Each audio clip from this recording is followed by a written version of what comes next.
मटिया के दाना पानी मटिया में आना जाना।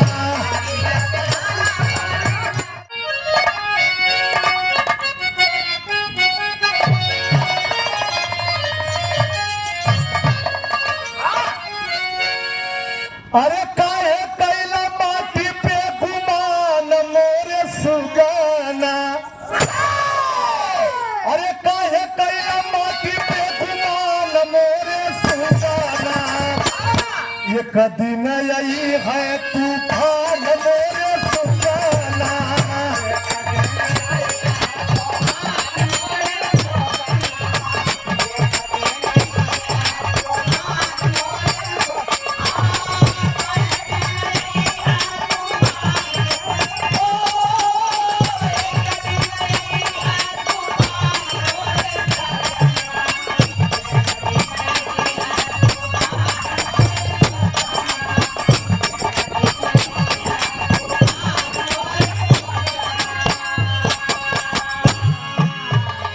एक दिन ही है तूफान मोरे सुगना। जब मालिक का आंधी चलेला हो बाबू तो आम के पेड़ में कच्चा पक्का दोनों गिरला। पत्ता तक गिर जाला। ये धरती से आए हो तो जो फरा सो झरा और जो बड़ा वो भूता।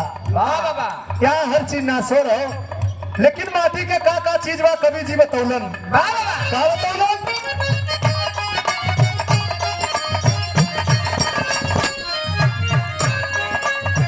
मटिया के दाना पानी मटिया में आना जाना।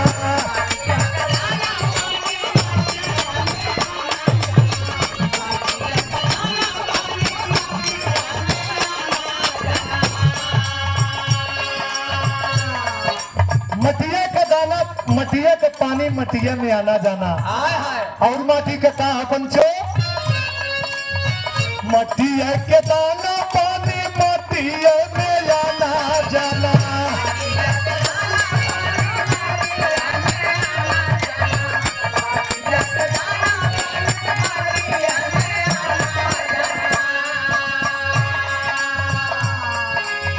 मटिया के बेटा बेटी मटी के जाना आना।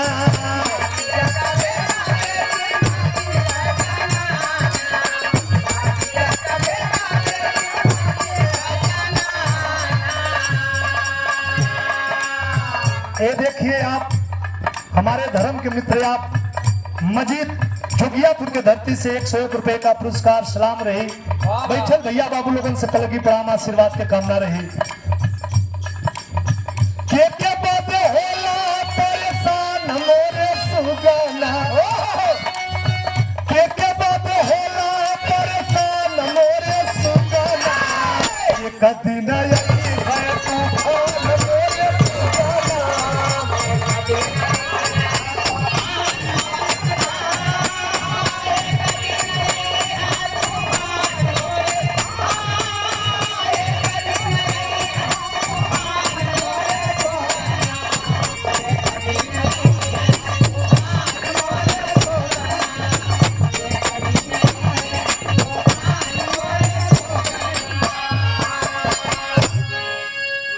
मटिया का बेटा बेटी माटी का जनाना।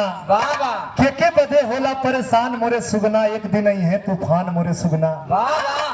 सब कुछ माटी है बाबू लेकिन माया के नगरी में आकर के लोग कितना लोग तो भूल गए के धरतिया से जाहू के बाद कितना बना ले।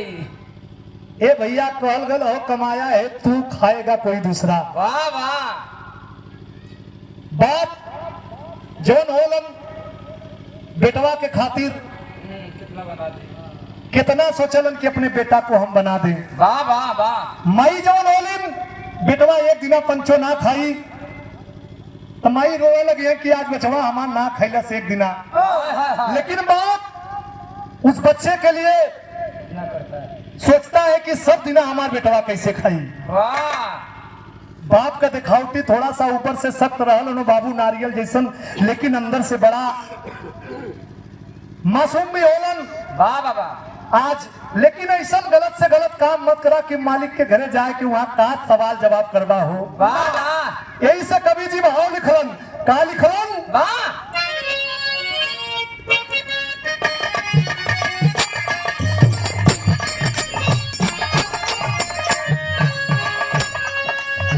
पतिया के जाना या ना जाना काहे भइला,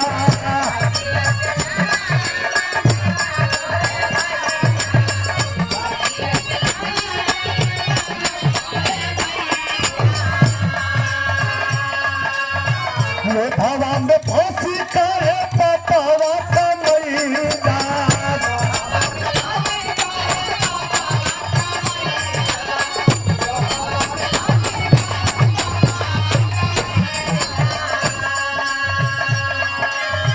काहे बात भइला बेईमान मोरे सुगना, काहे बात भइला बेईमान मोरे सुगना, एक दिन यही है तूफान मोरे सुगना।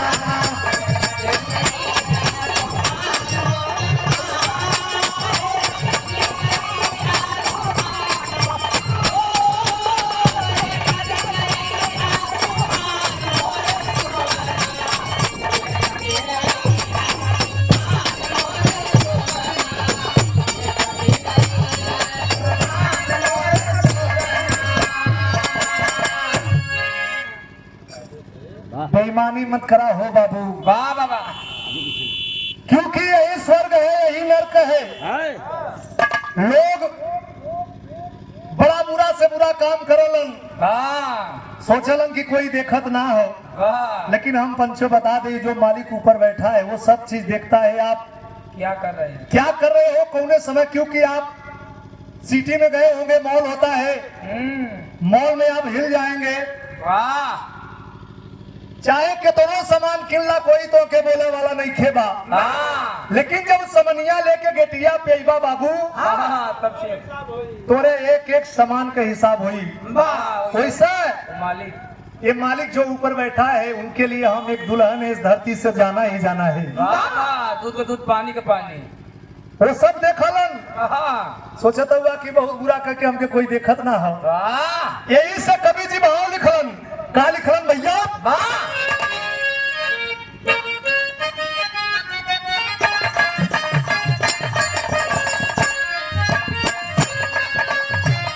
एक शरण मोच का एक शरण, कवन शरण? वाह वाह गुरु के चरनिया से नहिया लगाईला,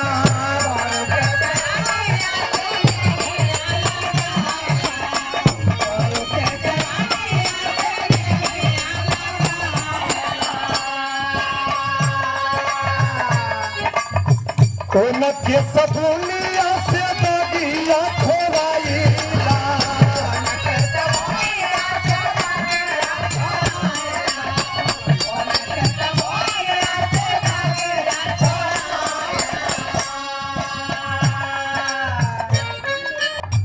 पलकी रही बैठल भैया बाबू लोगन से सलाम रही, कहना है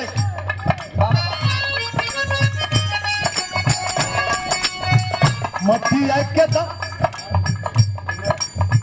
गुरु के चरनिया से नहिया लगाईला,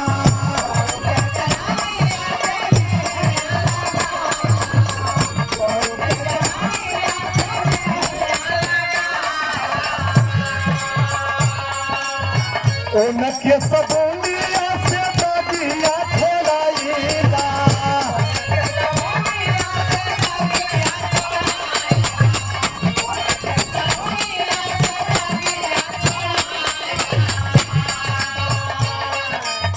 लाग जाए तोहरो ठेकान मोरे सुगना, लाग जाए तोहरो ठेकान मोरे सुगना, एक दिन यही है तूफान मोरे सुगना।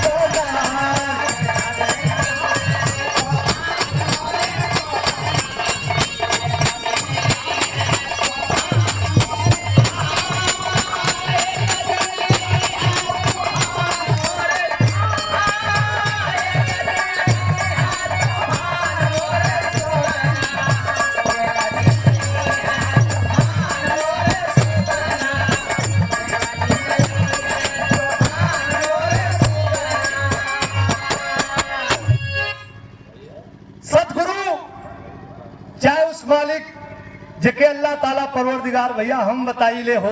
वाह बाबा।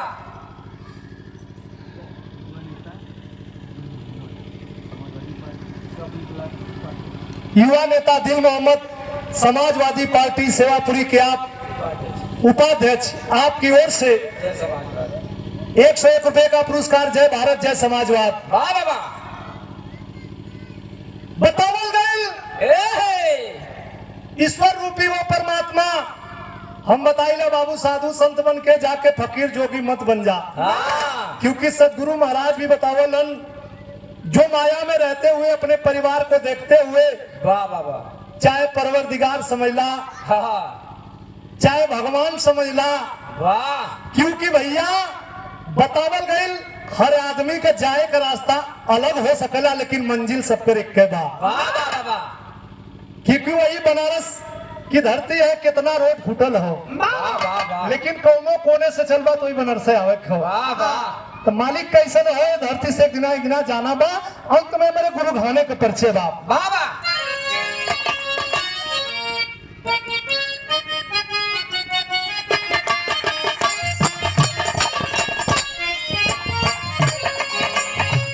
गुरुआ बिहारी पप्पू भैया स्वर्गवासी,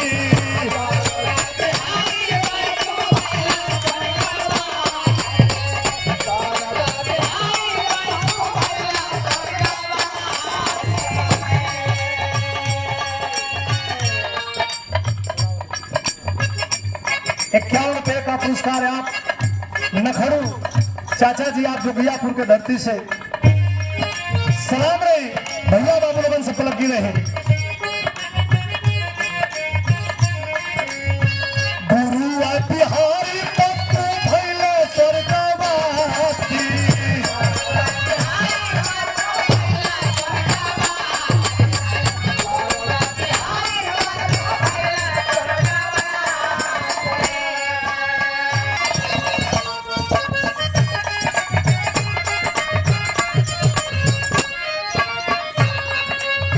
गुरुआ बिहारी पप्पू भैया स्वर्गवासी,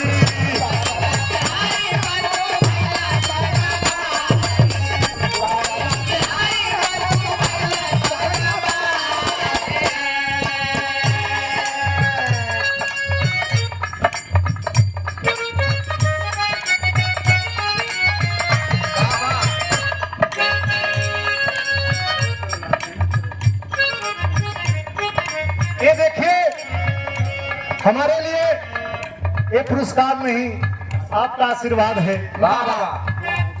और बड़ा खुशबारी आप लोगों का हमके दर्शन मिलल, वाह बाबा। और ये समाज में इतना प्यार दुलार मिलल भैया। ऐसे रुपया पैसा तो मास्टर साहब हाँ, रोजा वाला। बेस्या भी कमा लेन हो, वाह वाह वाह। लेकिन यही पैसे का किसी का जिंदगी बचावेला हो अनिल भैया। यह पैसा केहू का जान मरवा देला। कि पैसा में इतनी शक्ति हो, बाप से बेटा, बेटा से बाप, महतारी से दुनिया दूर कर देते हो। यह माया हो भैया। मरद के सिकंदर कॉलेज के दुनिया वालों जे सोने के थाली में खात रहल हो, चाहे पंखा हाके वाली रहली, मरते मरते ये 200 बरी राज किया, यहाँ मरते मरते कह के गया, हे दुनिया वालों मैं सिकंदर एक तिनका लेके ना जाती तो हार कौन औकात हो। यही से भैया बहुत रुपया पैसा के पीछे बच्चा लाल बागी ना रहला। कितना लोग तो हालत करे मर्दे, जब भी रहा कौन प्रोग्राम होता तो जाके बम्बैया कमौता का है ना। लेकिन उनसे कहली के भैया मंजिल एक दिन में ना, लेकिन अगर कर्म करत हुआ तो मंजिल एक दिन जरूर मिलेला। अब विराह से दिल यही विराह में मर जाए के बाद मालिक एक बेला के नूर रोटी खा के, लेकिन ये विराह में कितनी मोहब्बत कितना प्यार मिलेला, तो हर रुपया मोहब्बतारी कोई ना देखो भैया। यही से कहना है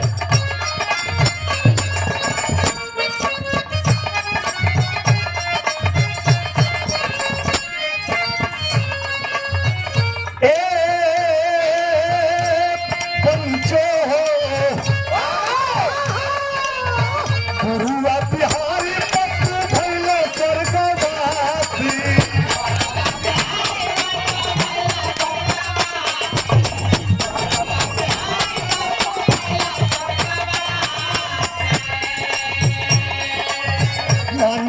अरे पारा वाला गुरु में हुलासी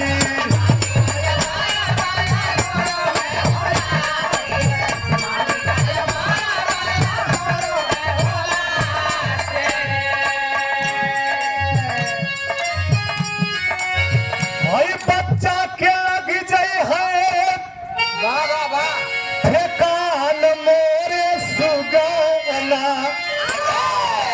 अरे आपके सरनिया में अरे बच्चा का लग जाए है ठेकान मोरे सुगाना एक दिन आई है तूफान मोरे सुगाना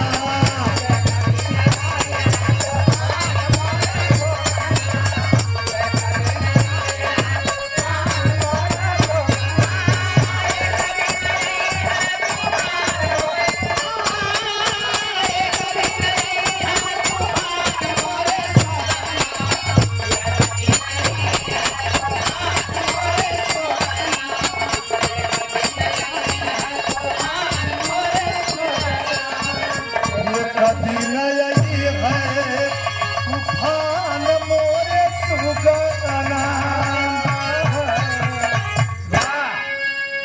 ये देखिए